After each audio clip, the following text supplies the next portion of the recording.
very interesting panel that we are going to discuss in continuation of our discussion that how we can achieve free education and free healthcare in developing countries. Now, developing countries, when I say, we feel that developing countries are those who thinks they don't have better resources, they don't have better coordination, better legislation, better administration, smart governance. This is what they have to adopt, and of course, this all will come through smart innovation and all that. But the focus is on women. So let's see who has joined us so far in this panel. Oh, I can say that Amna has already joined. So whoever has joined, let's start with Amna. Amna, can you introduce yourself? Hi, my name is Amna Shehi. I have over 9 years of experience working in UAE governments. I assumed the role of managing immortization and talent management department in September 2018. Under my leadership, I built the relationship to support immortization effort, empowering and qualifying talent job seekers in the advance of future skills of the United Arab Emirates, which prepared them for the future job and future labor market. I also seek to form a partnership with all sectors, either public or private sectors, to provide employment opportunity. Also, I have also significant professional experience in education sectors, as I worked for 5 years, starting from to be IT teachers for 4 years. After that, I moved as a head of teacher and school leaders training program in Ministry of Education in UAE, before I moved to my current position as Immortization and Talent Department Manager. I hold a higher diploma in Business and Information Technology, in addition to the bachelor degree in Information Management from Higher College of Technology in Ras Al Khaimah. Also, I hold a master degree in Education Leadership from American University in Ras Al Khaimah. In addition, I also I have been selected among 400 leaders across the UAE to join UAE Government Leadership Program, Executive Leadership from UAE Prime Minister Office, and I graduated in 2019. Oh, that's great. It's a lovely introduction. And today we invited you to discuss a lot of things, but let me introduce everyone to each other so we can know our expertise. So our next panelist is Sophie. Sophie, can you please introduce yourself?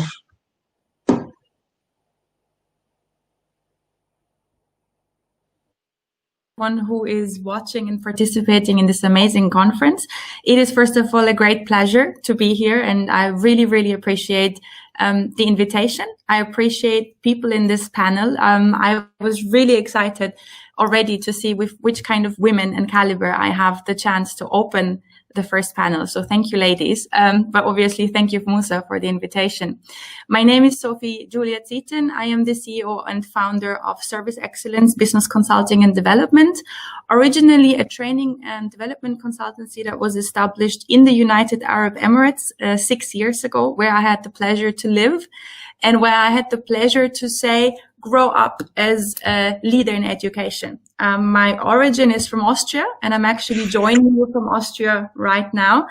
And my educational background is a bachelor in hospitality as well as international management in the University of Surrey in the UK.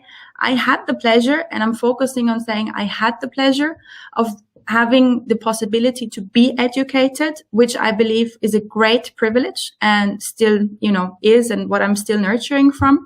And I had the pleasure to be educated in different countries throughout the last 10 years.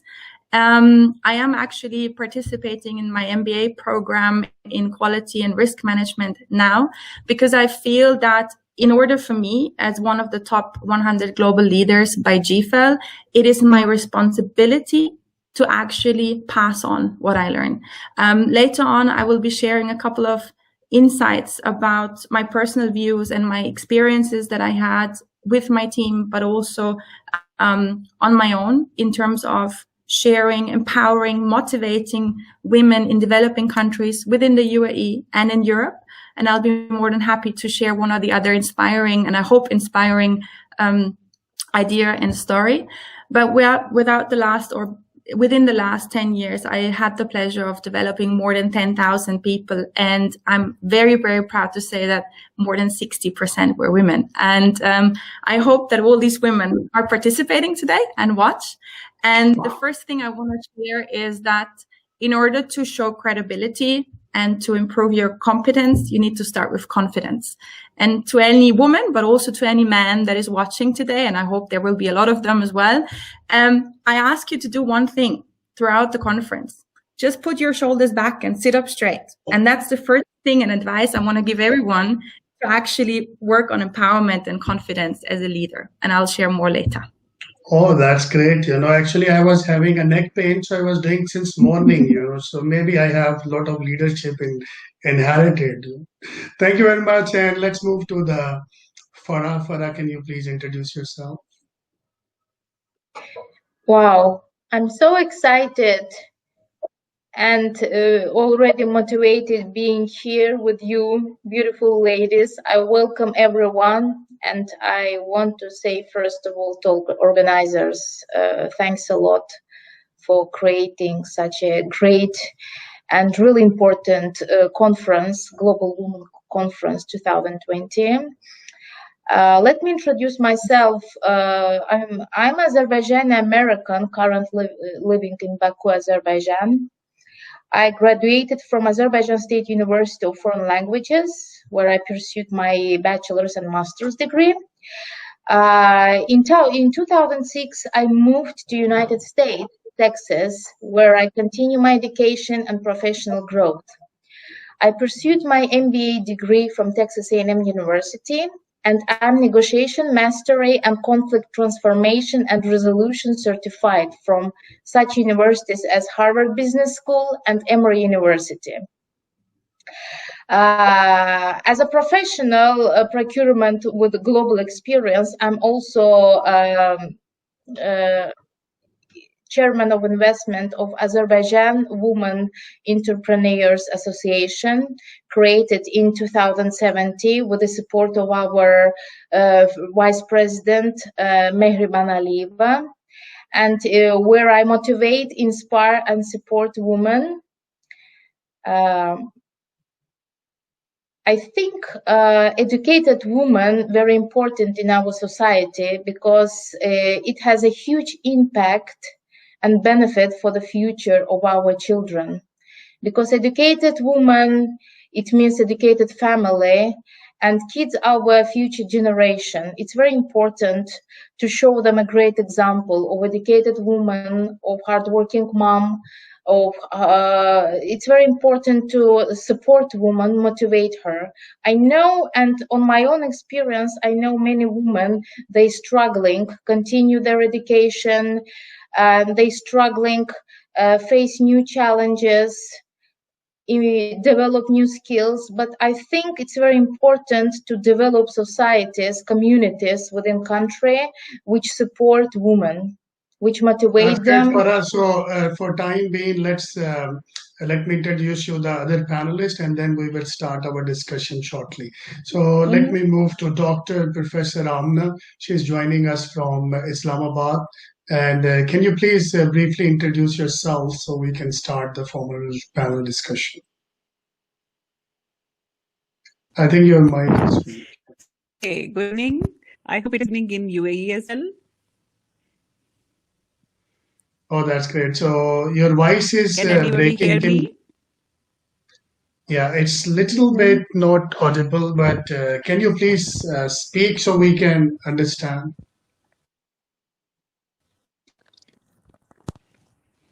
Professor Doctor, are you able to hear me? Good evening. I am Dr. Amna Mahmood from Islamabad, Pakistan. That's great. So could you please introduce yourself as a brief? I know your introduction is quite long, but if you can My voice is squeeze not it for the audible. audience.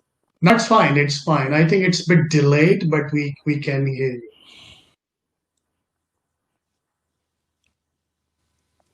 Okay, I am Dr. Amna Mahmood. I am PhD in political science, and I am teaching for the last 30 years as educationist in higher education, Pakistan. I started my career. Oh, I think the line is dropped. So meanwhile she connect, we can continue again. So Amna, can you please share your thoughts about women and your success story, your experiences towards working as a career woman in a professional world? Yes, thank you so much, Mr. Musa. Actually, as you start and introduce the UAE context, the education for Emirati is free in public schools, colleges, and university. And for me, I study in these public schools and I graduated from the public colleges and university. Also, for the master degree, I had been sponsored from our government to continue my higher education. The UAE government focus on elimination of gender in education and ensure equal access to all levels of education and vocational training, including women and persons with also persons with disabilities. As you know, Article 17 of the UAE Constitution and Article 1 of Federal Law number 11 of 1972 concerning compulsory education provide that education is compulsory at primary stage and free of charge for all for citizens in the UAE.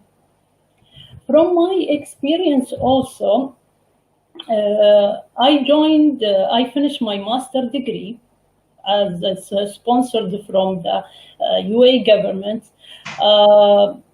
and I have opportunity to work directly in the university I graduate firstly, and then I become as a teacher at schools. After that, I become in the leadership positions in the age of, you can say, 29. 29 years old, and I become a leader of in the Ministry of Education. Also, I want to share with you that the UAE, as you said, it's ranked as a leading country in the gender equality in the region according to the World Economic Forum 2020 Global Gender Gap. This means that UAE's focus in education, and also what it's important to say that the women participation it's strongly in the public sectors. Participation, especially in the public sectors. And they hold the roles 30% in leadership roles and 15% in technical and academic roles. Also, from my point of view, that I have gained an opportunity to be a leader and being educated and give a lot of opportunity to discover all over world experience and best practices. I have my governments gave me the opportunity to travel to Holland, to Germany, Singapore, to many countries to support us to watch and discover other best practices and how to apply these practices also in the United Arab Emirates in education sectors. Oh, that's great. That's amazing. And myself has witnessed that I have trained more than 600 UAE nationals, local girls and women, and they are working in ADNOC, Mubadala, and all the government, semi-government entities. And UAE government is paying for them, their employers are paying for them, and they are really passionate about study and a work balance, and they want to really, and you are one of them as an example. So let's talk to Sophie. Sophie, what are your thoughts of the day today? Thank you for the inspiring stories, Amna, and I can only fully agree, because I said I had the pleasure of working and living in the UAE for the last 8 years, and the story the two stories that I believe have the chance to be heard today and anticipated from women and men who are watching us all over the world actually happened in the UAE. First of all, when I resigned from what I called my old job and started my own business, I was 25 years. I had met my husband already, who was a great support, and I want to thank him through this conference today. But also, I was one of the youngest entrepreneurs in the UAE, especially in a very challenging atmosphere as in Dubai. And being an aspiring back then leader in education, I had to first show and prove myself, especially to women and men who were sitting in my trainings. And the first story I want to tell you is that one of the first trainings that I had the pleasure of giving, and I'm not mentioning any names or countries or backgrounds here and any companies, I had difficulties approaching or getting through and changing the mindset of one of the male participants in the trainings. And after the first break, I just approached him because I had no choice. I had to make sure that the training would, work and everybody would benefit, they are male or female. And I approached him and I asked him, is there anything that I have maybe said wrong or offended you? Or is there anything that you're struggling with in terms of language? Am I too fast, too slow? How can I make this better for you and more the experience richer? And he said, well, you're a woman and you're very young. And I smiled at him and I said, well, I want to thank you for these two compliments. Is there anything else? And he said, no, but you're very young. And I said, yeah, see, there are two things that you have mentioned, and I take them as a compliment. I'm not going to age in the next couple of hours, and I'm not going to change who I am in the next couple of hours. If there is nothing else that maybe is in the way of us communicating on a different level, can we move on? And he smiled and he understood what happened. And he said, yeah, actually, we can move on. It's fine. And it took a lot of courage. And I'm telling you, back then, my heart was bumping because it was the first, hour of a 3 days workshop. But it was exciting to see that with confidence, and I'm very, very strongly focusing on not arrogance, but confidence in who you are and what you want to do with passion, as we heard, that you should just say it in a very genuine and in a very humble way. The question today is about free education and healthcare for women, and especially in developing countries. And I'm going to make it very short and brief here, but the second story I think needs to be heard is one of the incidences that I had shared with my team, also back in the UAE, which I'm very grateful for on a personal level. Maybe some of you know, and the UAE is only one of the examples that I can share today, is that there are stations or centers for women who seek refugee for various reasons, because they maybe had to go away from home, because maybe there was no support system from home, maybe it was because of violence acts, or simple because they had no one to support, they had no support system. And when I discovered that these centers would also be in the UAE, I approached them and I said, I am a global leader in terms of education. I run my own company in terms of training, but it is my role to share my knowledge as much as I can for those who don't have access. And that's also my message later on in terms of what is our role to actually change the system, or talk to, political parties and change the mindset on a different level. So we had the pleasure, my team and I, to actually visit one of these institutions, and for confidentiality reasons, I'm not going to share which one it is, where women were seeking support because of no support system, but also because they have been mistreated and abused in the past. And we had the pleasure of going in and taking a couple of these women who were receptive already for support and for a support system, to actually give them a little bit of happiness, empowerment, motivation by turning on music and, making them do things, little changes in terms of their posture, in terms of their gestures, in terms of how would they speak. And the training was not very long. It was a couple of hours, 1 or 2 hours. And you would see in the first couple of minutes, ladies who were there were not sure whether they deserved to be in this training. And this was such a wake-up call for me, because we didn't ask them for money. We didn't ask them to prepare anything. They were simply there, and they were so overwhelmed with the possibility given to them. And it took us about 30% of the time to make them understand that it's okay. It's okay to sit there. It's okay to participate because you deserve it. So what I'm trying to say is that, yes, political changes should happen. Yes, we all need to gear up in terms of regimes and systems. But on the second dimension, apart from us as leaders in the third dimension, we need to change the mindset of those who should receive training and who should receive, healthcare and education.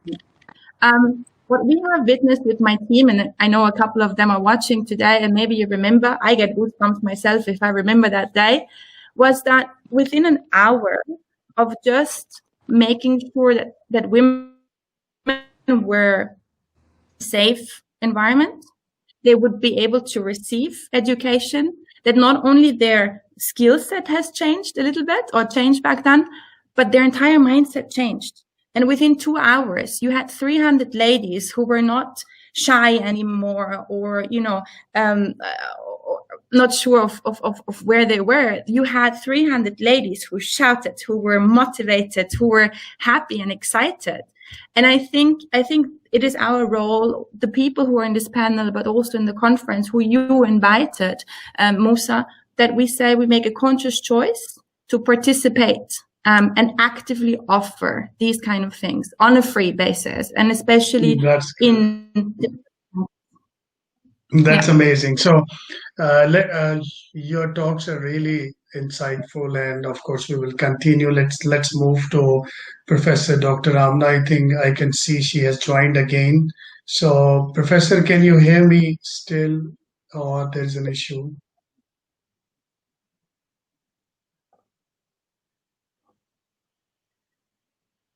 I think the quality of internet in Pakistan is extremely disastrous.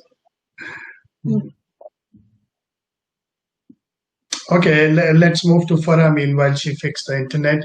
Farah, you are doing an amazing job. You are running a non-profit organization and you are helping the kids. Can you explain your project more so the women across the globe can get a feeling? She's an American national, but originally from Azerbaijan. She left America. She chose to live in her country, which is very rare people do. And this is really admirable. And I can see that you are in a war zone also. I heard in the newspaper there is a war going on, and you are in this country, shows your loyalty. And I want you to please highlight your project that you are doing so people across the globe can hear your thoughts. Thanks a lot, Musa, for mentioning situation in my country. So I know that today people from different parts of country watching us today, and I would like to mention that today my country liberating occupied territories, and we experiencing not a good times. I don't want to mention here since it's not a political platform, but I recall all women who want to support. Currently, a woman of Azerbaijan who locate in war zone to contact with me. Turning back, Musa, to your question about like my projects, and I would like to mention first of all how I decided what made me change my lifestyle. So the first, I listened now, Sophie, and every story of every woman like so similar. So we women all similar to each other. So and we have all fears similar. Some women afraid of facing challenges. Some woman afraid to have lack of support or understanding from a side of her husband, relatives, or friends, or even parents. So and afraid to start to do something new. I recall a woman, first of all, never ever afraid to do something, even if you fail, because every failure is a great success to learn. I'll give you an example. When I moved to United States in 2006, I was invited to Thanksgiving charity project. I afraid because I afraid to join the project to support because first I didn't know the community.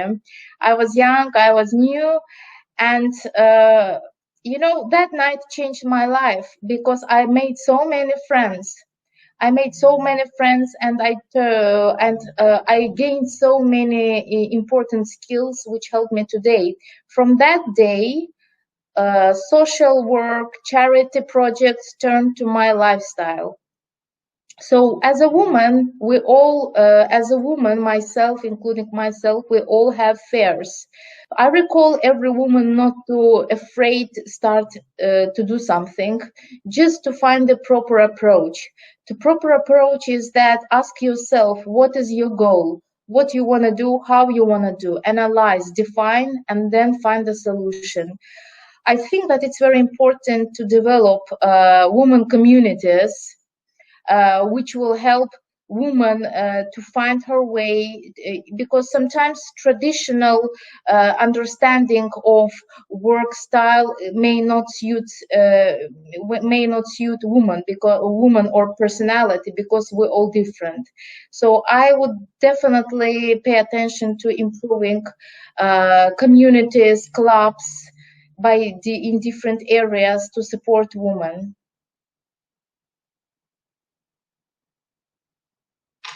Oh, that's great. Everyone disappeared. Yeah, we are here. We are here. Just please continue. Please continue. So my advice to all women not to afraid to take risks, because every risk turned as a new challenge. Every risk is a great skills and great experience.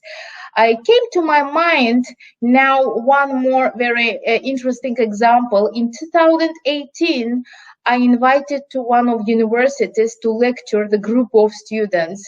Honestly with you, I scared to death because I never ever lectured anyone.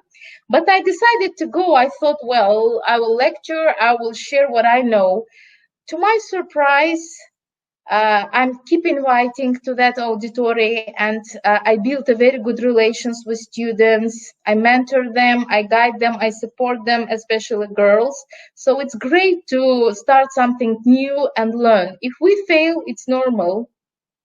It's also challenging to fail and to learn from our experience. Superb. Your experience is really practical, and you are right. I think all the ladies out there listening to you must have a great value out of your experience. So let's move towards our first question of the day. The question that is, why is it important to educate women and provide health care Now, this question is mainly related to developing countries. There are countries like UK, USA, and they have already achieved a system through which you can send your kids to a private to a public school, and public school has a monitoring regulators. They have categories: good, bad, and outstanding. So the people living in these countries, they are privileged. They have access to a social security system, but unfortunately, thousands of years has passed, but we are not looking these things in the developing countries. They talk too much. They speak every day something, but nothing practical comes. Like if you go in these countries, you will not get you get private. You don't get public schools. When you go to the public schools, these public schools either does not operate, or if they operate, so they operate in a very unprofessional and sub quality standard way, so this effort for this panel is that we want to create an awareness through you, that why is it important to educate a women and provide health care. So I'll start with Amna, please give your thoughts, so then I will take the same questions from everyone. Thank you so much. As you said, education is important. School is the place where children first learn to exercise their agency and make their voice heard. Without access to education, girls are denied the opportunity to learn the skills that enable them to take charge, not only in their own homes, careers, and lives, but also in their community and their country. They can more effectively teach their own children, which will help lift an entire generation. When we educate girls, we give them the chance to step up and realize their full first leadership potential. From my point of view, if I become a minister, I would work with the local and international education ministries to ensure that teachers have the tools they need to improve their classes in environments in these developing countries, by cooperating also with other expert organizations in the same field. Doing this, we are able to reach more broadly to help implement successful education initiatives in these countries.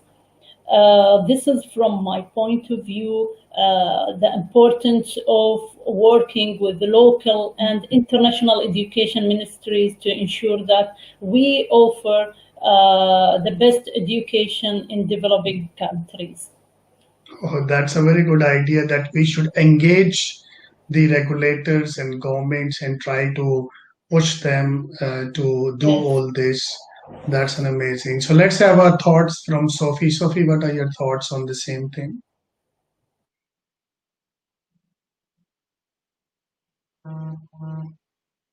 Your voice is not coming. Can you see if it is mute?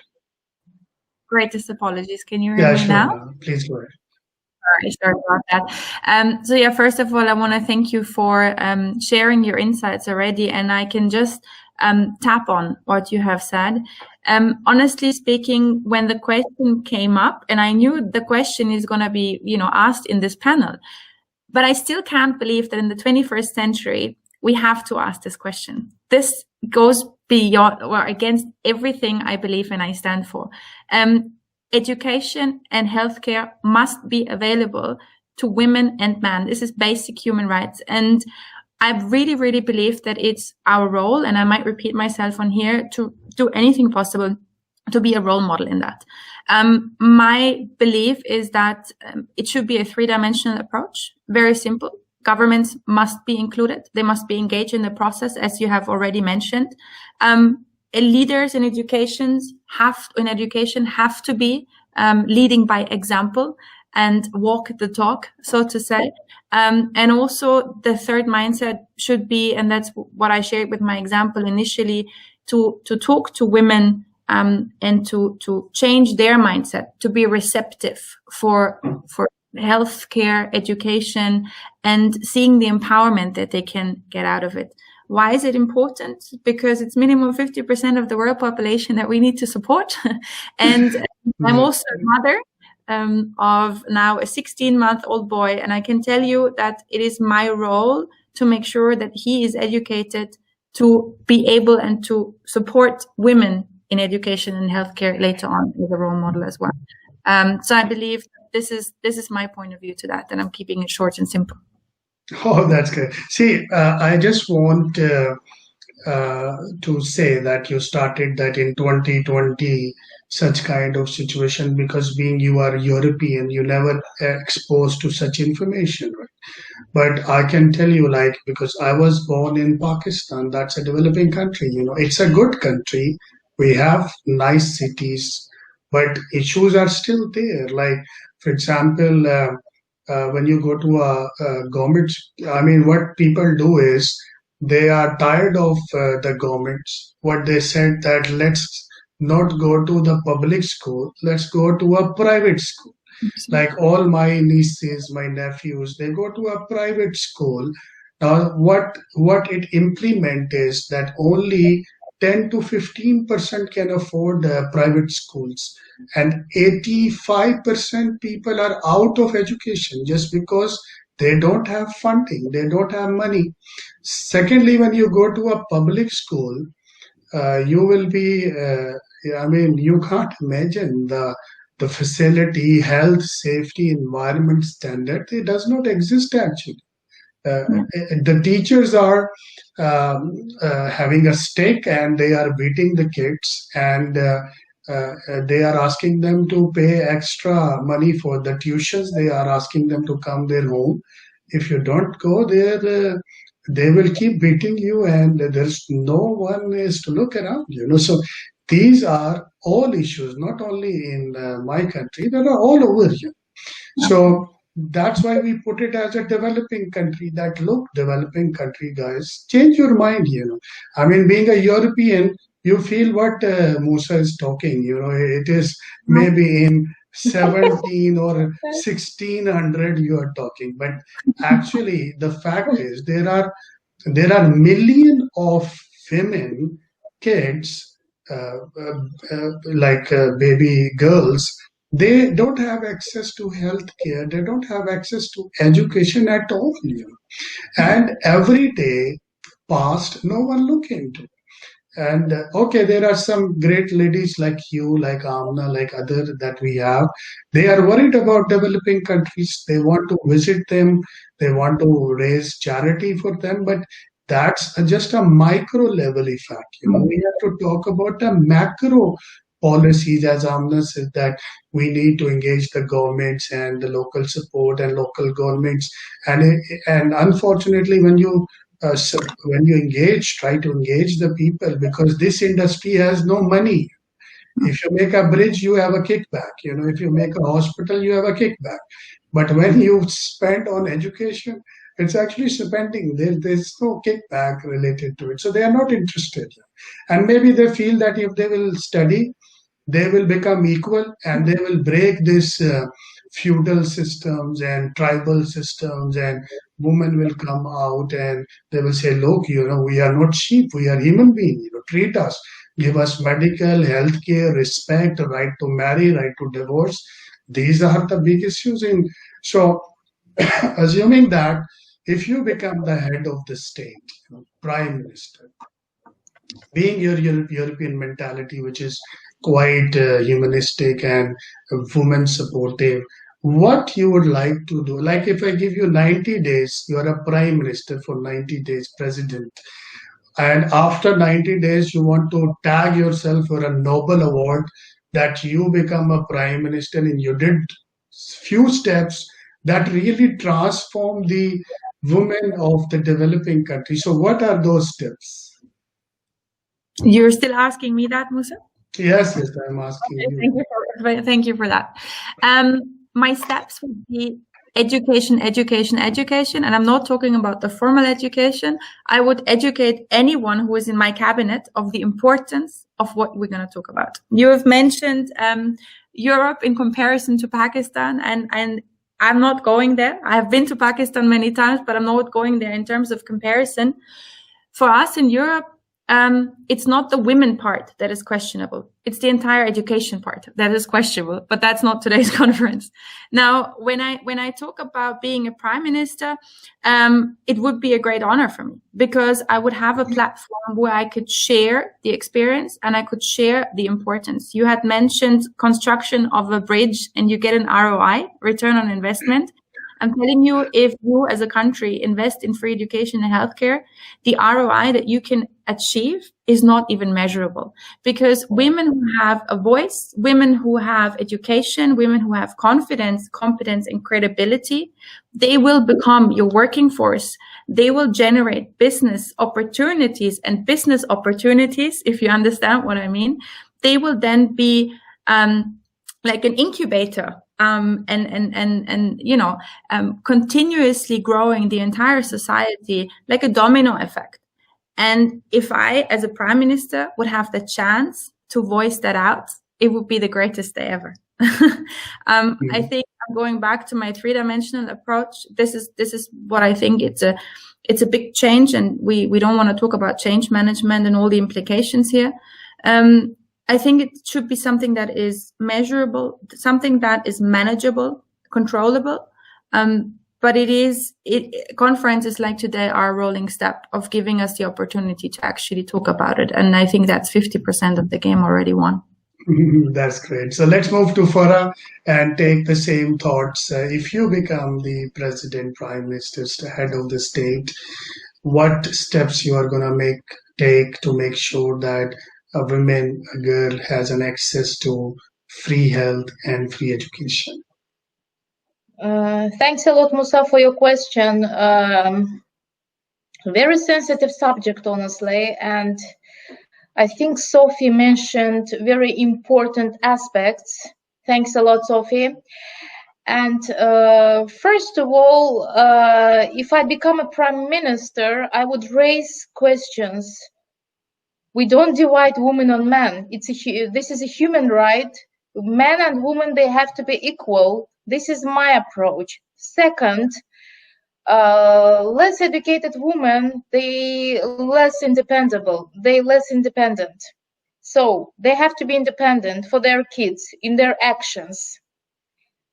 Less educated woman, she is not independable, and she is always dependable financially from her relatives or husband.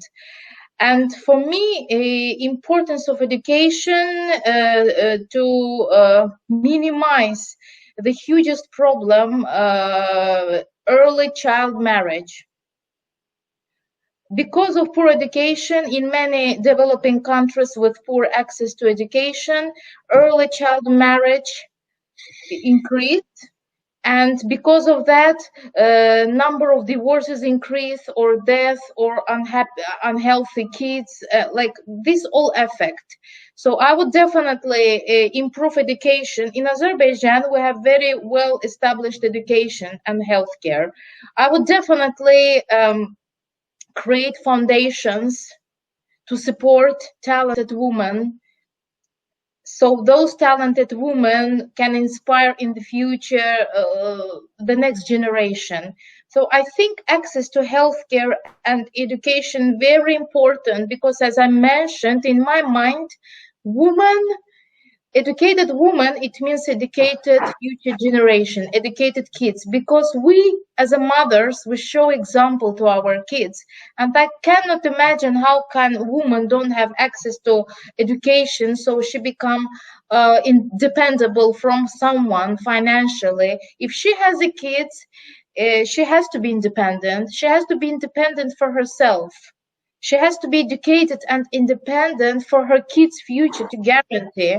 So I would definitely raise this question, and if as a prime minister, I would definitely create a huge circle to remove these problems and increase in independency for women in developing countries and avoid and minimize early marriage. That's my point. And for the less, I don't want to go in the very deep because I'm sure it's a very interesting subject and one platform is not enough for us today, but still thanks a lot for question. That's great. So I think what I can conclude your discussion in a way that this early marriages and will create a triple down effect that um, and educating a woman is educating a nation. So if you educate a woman, she will be better in healthcare. She will take care when she get married and have kids. She also going to have a multiplier effect. She will try to educate their kids and the education level. So means that focus should be on women. So we all are agreed that because men is somehow focusing on themselves, like the issue is when we say men and women, we don't differentiate. Issue is that the men is taking full rights, but the woman is suppressed because I'm talking about developing countries where she has no right to marry by herself. She has no right. There are some areas where a woman cannot go outside the home. I mean, she has to be in the home. Maybe when she born, she came in the home, and when she will die, she will go to the home. They don't even send to the hospitals, even they don't have hospitals in that area as well. So such kind of intense scenario. Maybe we live in a better scenarios. We are in UAE, UK, and European countries. We are blessed people. We have access. This is by default come to us. But such developing countries where there is a 80% people living in a very unhealthy and below the quality standards they're living. So you are right that, and if I think a woman will become the prime minister, that will be very good. And if you see the New Zealand as an example, this lady is doing a very dynamic job. And if you see that if you go tomorrow, any one of you become prime minister, you go to the parliament and you pass a resolution, a legislation that from today, the education and healthcare in the developing that country is free, right? And then there is a strategy. If there is a law, there is a strategy and there is an execution. And it's not a rocket science to hire some foreign consultant and give you a model to implement. So what it requires actually is willingness. What I see is the lacking between these, why people are developed. Like, for example, I born in Pakistan, but I studied from King's College London, which is the top 5 business schools in the world. It's more expensive as well. But by my own, no one fund me for this. So if you have willingness, you can go to the moon, right? So that's what is very important. I would like to mention, Musa, sorry for interrupting you. In my mind, creating communities like women clubs, it means psychological preparation for changes. Because even if you have in developing countries well-established education and established rights for the woman, it doesn't mean every Muslim woman, if we talk about Muslim countries now today, not every Muslim woman ready with her traditional perception and culture she raised in, go and study. So I think that these communities has a very huge and positive impact on their minds. So she can see example, like you said now, like your relatives, they graduated from King's College. So this is inspirational. Maybe not every Pakistani woman have motivation go and graduate from UK, Austria, Germany, or United States. So showing an example is great. So I think building communities where women can interact with each other, make a new friends, exactly in those communities, there is a change of mindset happening. So, and they're ready and open to change, for changes, to improve skills, like to change the environment they live in. Because I saw real examples of women, many women, they have access to education, but they don't do it. They still have mind that why should I go and study and work? Because I have relative, I have father, I have a husband or brother. So we have to, I think that it's very important to ruin this perception and understanding by developing these communities which influence and have a huge impact on mindset. That's the priority as well. So as a prime minister, I would definitely focus on these communities. That's amazing. So we are almost in the end of our discussion. So let's take the closing remarks from everyone, starting from Amina.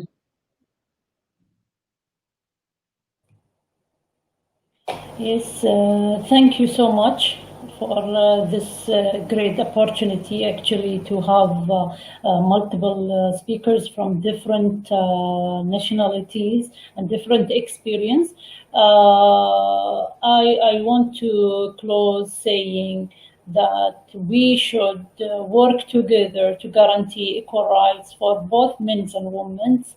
Also, same access to education, the right of practice professions, and the right of inherent properties. Women are also, we should guarantee them the same access to employment, health, and family welfare facilities. Thank you Thank you very so much much for joining everybody. us, and I'm looking forward to have you more in these discussions in the future. Yes, Sophie. I would also like to thank you again for the invitation of the conference. Ladies, I would like to thank you for your inspiring words and also for your valuable insights from all over the world. I believe that, and these are my closing remarks, that if you want to have an impact, a long-lasting, sustainable impact on changing education and healthcare and the access to these two, that you need to have and manage change management from all sides: psychological, mindset change from those who should receive, from the supporting system of those who should receive.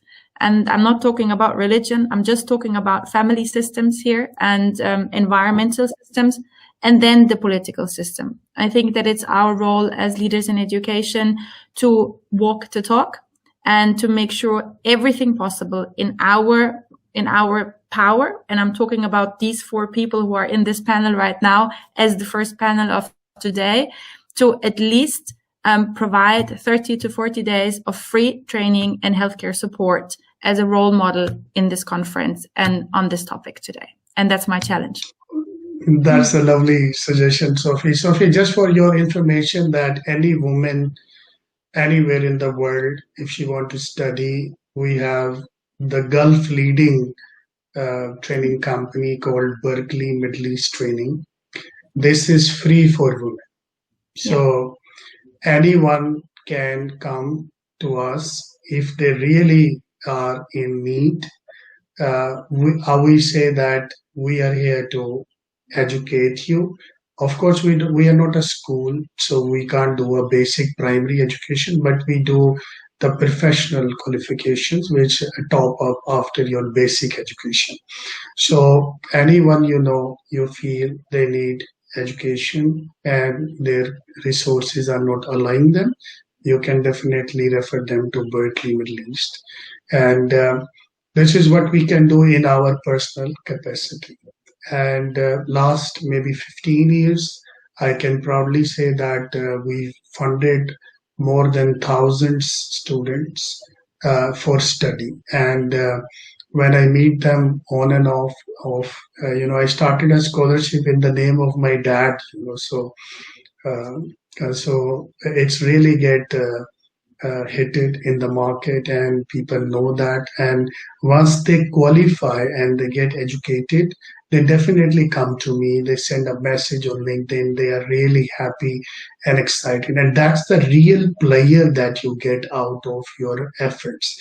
So wherever we are, whatever we do, we should always give maybe 1 hour in a week to this thought that those people who don't have resources, maybe for example, when I go to Burj Khalifa, for example, my bill is say coming, say I'm just giving an example, 1,000 dirhams. So I keep a margin that I should not eat much, and I keep this money for a poor person to give you. So that's a small contribution, but of course, these small contributions by million of people can really add value. And my also humble request to everyone is do advocate for a woman free education and free health in developing country. Of course, developed countries already got it. UAE already got it, and these are the you can say role models that can be copy pasted in the different countries. But we just need to focus, and I'm sure that with your little focus, the life of the women in these countries is going to change drastically, and that's the milestone that we need to hope. So let's have our closing remarks from Farah also, and then we will follow. Something going on with my internet. I hardly heard you. Thanks a lot, everyone. Thanks a lot, everyone. Thanks a lot for sharing your ideas, for sharing your values. It's very important. I want to thank everyone. I want to invite all beautiful women to Azerbaijan Women Association. Please join us, visit Azerbaijan, and please join us, visit Azerbaijan, and I'm open to help any woman by coaching, mentoring, and spending my time to motivate, share my experience and support. Whenever you need me, I'm here for you. That's Take great. care, That's a lovely stay message. safe and healthy. Thank you. That's a lovely message, and Thank you. we are missing Professor Dr. Amna, also from Islamabad. She was actually a success story. She studied in United States, and she's serving the and educating the people in Pakistan. So we missed her, but we will take her in any other show when the internet quality is fine. And I want to thank you, all of you, to take out your valuable time and giving your valued thoughts to the rest of the world. And we will continue this in the future.